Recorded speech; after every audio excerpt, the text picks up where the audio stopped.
Hey everyone, welcome back. So, if you're in the market for a new Apple device this year, you already know that choosing an iPhone in 2026 is, frankly, more confusing than it has ever been. I mean, Apple's current lineup spans three completely different philosophies, and they're all packed into these very similarly sized bodies. We've got the brand new iPhone 17, last year's flagship, the 16 Pro, and the absolute powerhouse, the 17 Pro Max. It's a whole lot to process. But don't worry, in this explainer, we're going to cut right through the marketing noise and completely demystify your choices so we can figure out exactly which phone actually deserves your hard-earned cash. Here's how we're going to break it all down today. First, we'll look at the 2026 iPhone lineup, then dive into design and display, check out performance and battery, tackle the camera divide, and finally, wrap things up with our final verdict. All right, let's jump right into part one, the 2026 iPhone lineup. Right off the bat, the current landscape is defined by a pretty glaring gap. The base model iPhone 17 starts at $799, while the 17 Pro Max sits way up there at $1,199. That is a massive $400 difference. And across the board, you can see a very clear tiering system. We start with the A19 chip in the base 17, step up to the A18 Pro in the 16 Pro, and then max out with the A19 Pro. The camera systems follow that exact same logical path, scaling all the way from a dual-lens setup on the base model to that massive triple-lens profusion system on the high end. But amidst all of these clean, logical upgrades, there is one serious outlier. And that brings us to the iPhone 16 Pro, which is honestly the true odd duck of 2026. This device is an absolute wildcard. Remember, it was Apple's top-tier flagship just 1 year ago, built with a premium frame and a full Pro camera system. But here's the catch. Apple has essentially hidden it in the back room. It's actually been discontinued from Apple's own official store, meaning you can only buy it brand new through authorized resellers while their legacy stock lasts. That context heavily impacts how we have to evaluate it today, especially when you start weighing its price against its long-term value. Moving right along to Section 2, Design and Display Differences.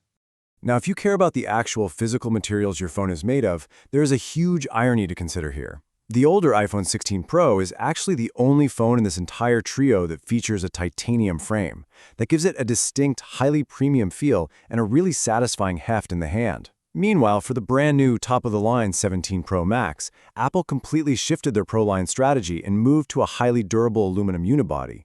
However, the 17 Pro Max completely compensates for losing that titanium by adding Ceramic Shield 2 on both the front and the back of the device, offering 3 times better scratch resistance. So you're essentially trading away that titanium aesthetic for ultimate glass durability. But what happens when you step outside? Well, a really surprising winner emerges. All of these phones have beautiful OLED screens with 120 Hz ProMotion, sure. But when you look at peak outdoor brightness, the dynamic shifts completely.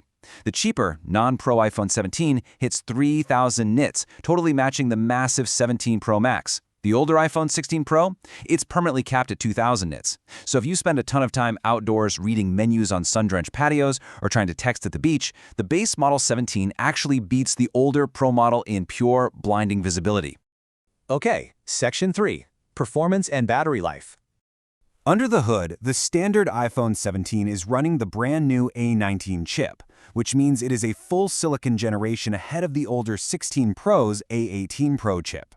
If you're the type of person who plans to keep your phone for 4 or more years and wants to run heavy on-device AI tasks, the 17 is absolutely the safer bet. But there is a major bottleneck here. Apple intentionally holds the base 17 back with vastly slower USB 2 file transfer speeds over its USB-C port. So if you're moving a massive 10GB 4K video to your laptop, the 17 is going to leave you staring at a progress bar for minutes, while the Pro models will just zip it over up to 20 times faster using USB 3. And when it comes to battery life, the numbers really just speak for themselves.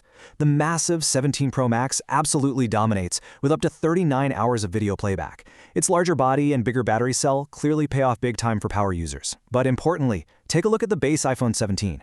At 30 hours, it impressively outlasts the older 16 Pro's 27 hours.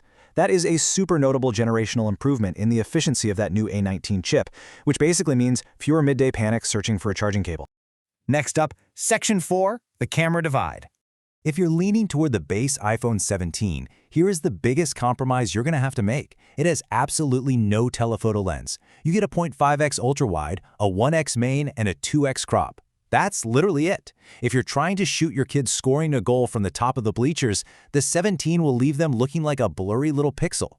The older 16 Pro gives you up to a 5x zoom, but the 17 Pro Max is the absolute undisputed king here, boasting an incredible 8x optical zoom range across 3 lenses that are all shooting at a massive 48 megapixels.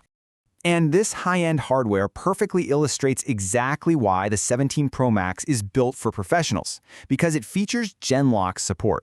Now, Gen-Lock is a professional video feature that allows for frame-accurate syncing of multiple external cameras. So if you're doing serious multicam YouTube shoots or high-end commercial work, the 17 Pro Max is the exclusive model in this entire lineup offering this highly technical sync tool. Neither of the other 2 phones can do this. Oh, and we absolutely cannot forget the selfie camera. For vloggers, or frankly anyone who practically lives on video calls these days, both of our 2026 models, the 17 and the 17 Pro Max, have a distinct advantage. They both feature a brand new 18-megapixel center stage front camera. It actually uses AI to physically pan and keep you perfectly in frame even if you're walking around the room. The older 16 Pro is unfortunately stuck with last generation's 12-megapixel camera, completely lacking that center stage feature. Which brings us to our final section, the final verdict.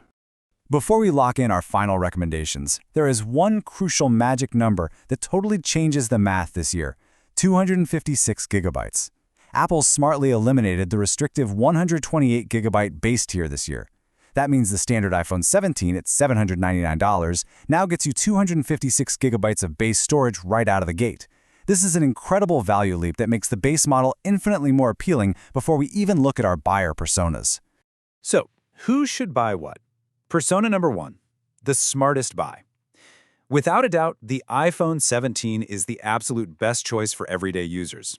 If you primarily consume content, browse the web, and just take casual photos, this phone is going to feel virtually indistinguishable from the Pro Max in daily use. You get the new A19 chip, the brighter screen, the better front camera, and you save a massive $400 in the process. The discounted Pro. The iPhone 16 Pro should be viewed strictly as a budget path to getting a telephoto lens and a titanium build. Because you are trading away a full chip generation and the newer front camera, this phone only really makes sense if you can find a heavy discount on it at a third-party reseller. If it's anywhere close to its original price, just skip it entirely. And finally, persona number 3, the creator tool. The 17 Pro Max is an uncompromising piece of equipment. Guys, it is a tool for creators first and a phone second. If your daily paycheck depends on Gen-Lock syncing, massive battery life for long shoot days, and that crazy 8x zoom at 48 megapixels, this is the uncompromising investment you need to make for sure. So as we wrap up this explainer, I want to leave you with one big question to chew on as you stare at your current device. When you look at how you actually use your phone on a daily basis, are you truly a creator pushing the absolute limits of the hardware, or are you primarily just a consumer? Be honest with yourself. Use the data we covered today, and you'll confidently know exactly which 2026 iPhone truly belongs in your pocket. Thanks so much for joining me, and keep learning.